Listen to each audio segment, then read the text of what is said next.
சைவத்தின் மேல் சமயம் வேறில்லை. எல்லாம் வல்ல பார்வதி பரமேஸ்வர பெருமானுடைய திருவருளை சிந்தித்து நவராத்திரி கால சைவ சிந்தனையிலே இணைந்திருக்கக்கூடிய அத்தனை கேபிட்டல் தரிசனம் நேயர்களுக்கும் வணக்கத்தை தெரிவித்துக் கொள்கிறேன். நவராத்திரியினுடைய விரத காலத்தை பற்றி நாங்கள் பார்த்திருந்தோம்.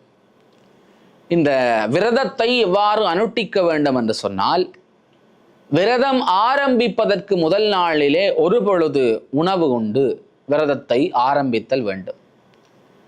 ஒரு மகோற்சவம் ஆரம்பிக்குது என்று சொன்னால், கொடியேற்றத்திற்கு முன்பாகவே பூர்வாங்க கிரியைகள் என்று முன்னைய கிரியைகள் ஆரம்பிக்கும். கிராம சாந்தி, வாஸ்து சாந்தி, அஷ்டபலி போன்ற கிரியைகளை செய்வார். அதை போல நம்மவர்களும் விரதம் துவங்குவதற்கு முதல் நாளிலே விரத அனுஷ்டானங்களை பின்பற்ற வேண்டும். நவராத்திரி நாளை ஆரம்பிக்குது என்றால் நாளை தான் விரதம் துவங்குவதில்லை, அதற்கு முன்னைய நாளிலே விரதம் அனுஷ்டிக்க வேண்டும். தீட்சை பெற்றவர்கள் ஒவ்வொரு நாளும் தவறாது நித்திய கர்ம அனுஷ்டானத்தை செய்தல் வேண்டும்.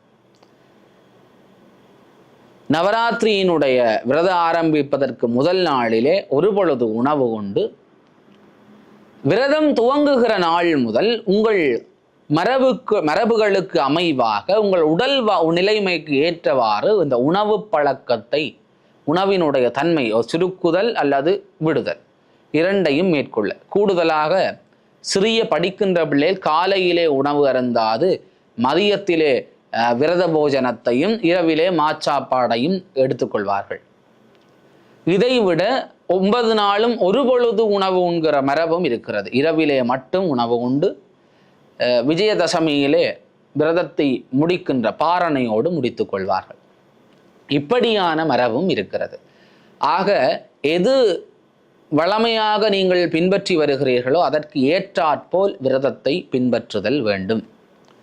நவராத்திரி விரத காலங்களிலே அம்பாளிற்கு உரிய திருமுறைகள், தோத்திரங்கள், சகலகலா வள்ளிமாலை போன்றவற்றை பாராயணம் செய்து சிந்தித்தல் வேண்டும்.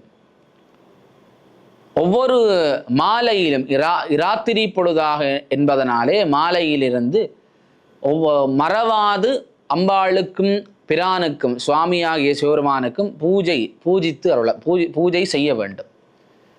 9 நாட்களிலுமே பூஜை செய்ய வேண்டும். சைவ பெருமக்கள் அத்தனை பேரும் அம்பாளையும் சுவாமியையும் பூஜிக்க வேண்டும். இதை விட நவராத்திரியிலே துர்க்கை, இலக்குமி, சரஸ்வதி ஆகிய 3 தெய்வங்களையும் வழிபடுகிற மரபு நம்மிடையே ஊன்றி இருக்கிறது. அதுவும் நவராத்திரியினுடைய சிறப்புகளிலே ஒன்று. கல்வி, செல்வம், வீரமாகிய 3ம் மனிதனுடைய வாழ்க்கைக்கு அவசியம் என்பதை நவராத்திரி குறிப்பதனாலே முதல் 3 நாட்கள் இப்படி 3 நாட்களை பிரித்து வைத்து துர்க்கைக்கு, இலக்குமிக்கு, பிறகு சரஸ்வதிக்கு என்று சொல்லி 9 நாட்களை 3 நாட்களாக பிரித்து வழிபாடு செய்கிற மரபு ஈழத்து சைவ பெருமக்களிடம் இருக்கிறது.